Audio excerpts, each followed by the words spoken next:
എന്തിനാണ് ചുരുക്കുന്നത്? നമ്മൾ എന്തിനാ ചുരുക്കുന്നത്? വലുതാക്കണം. ടാർഗറ്റ് കൂട്ടാറില്ലേ?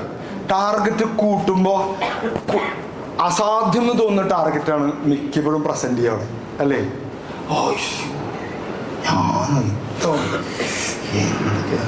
പക്ഷെ അത്ഭുതകരമായി നമ്മൾ തിരിച്ചറിയും നമ്മൾ ആ ടാർഗറ്റ് അച്ചീവ് ചെയ്യും ഇല്ലേ? കാരണം നമ്മളത് സ്ട്രെച്ച് ചെയ്യും. Stretching, that is a magic. Stretch. അതല്ലേ ഓട്ട മത്സരത്തിൽ സംഭവിക്കുന്നത്. ഓട്ട മത്സരത്തിൽ ഫൈനൽ മൊമെന്റിലുള്ളത് ദാറ്റ് ഈസ് ഗ്ലൈഡിങ് ത്രൂ ആണ്. ഗ്ലൈഡ് ചെയ്യാം. 100 മീറ്റർ, 200 മീറ്റർ, 800 മീറ്റർ ഓട്ട മത്സരത്തിലൊക്കെ അവസാനം 100 മീറ്റർ അയാൾ തീർന്നിട്ടിരിക്കുകയാണ്. അയാളിങ്ങനെ ഓടല്ല, ഇറ്റ് ഈസ് ആക്ച്വലി ഗ്ലൈഡിങ്. അയാളിങ്ങനെ ഒഴുകുക ചെയ്യുന്നത്. അയാളെല്ലാ സ്പന്ദനങ്ങളും അവസാനിച്ചിട്ടുണ്ടാവും. You might have seen it. Gliding, it's actually gliding through. എന്നിട്ട് അവിടെ ഒരു സ്ട്രെച്ചിങ് ഉണ്ട്. Stretching. I'm so happy that you all are listening.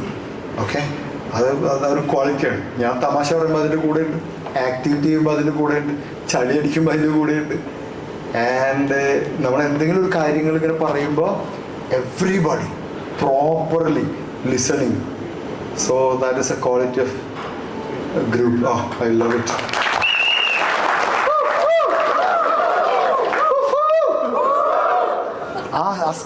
ആ സ്ട്രെച്ചിങ് മറന്നുപോയ ആളാണ് P T Usha. P T Usha അല്ലേ, ഒളിമ്പിക്സിൽ മത്സരിക്കാൻ പോയിട്ട് അയാൾ മറന്നു. അയാൾ ഇപ്പോഴും കരയാണ്. കാരണം ആ ഫിനിഷിംഗ് ലൈനിൽ ഇങ്ങനെ ആക്കണം. അല്ലേ, ഏതെങ്കിലും ഒരു ഭാഗം കറക്റ്റ്. ഉഷയുടെ അപ്പുറത്തും ഇപ്പുറത്തുള്ളവരൊക്കെ ഇങ്ങനെ ആക്കി, ഉഷ എങ്ങനെയും ആക്കി. ഒക്കെ എപ്പോഴും കരയാ. സെക്കൻഡിന് 100 വ്യത്യാസത്തിൽ പോയി. നമ്മുടെ ഫിനിഷിംഗ് ലൈനിലാണ് ഈ 60 ദിവസം. 365 ദിവസത്തിൽ എല്ലാ കമ്പനികളും കാത്തിരിക്കുന്ന 60 ഡേയ്സ് ഓണം. ആവേശം തന്നെയാണ്. കൈയടിക്കുമ്പോൾ തടസ്സം വന്നപ്പോൾ നമ്മൾ എന്താ കൂട്ടിയത്? പവർ കൂട്ടാൻ എന്താ കാരണം? ഒരാൾ തടഞ്ഞപ്പോൾ നമ്മൾ എന്ത് കൂട്ടി? പവർ കൂട്ടി, ആവേശം കൂട്ടി, എനർജി കൂട്ടി അല്ലേ? തടഞ്ഞപ്പോൾ ഈ ആവേശം. എടോ ഈ സാധനം 10x ഒന്ന് പറഞ്ഞേ.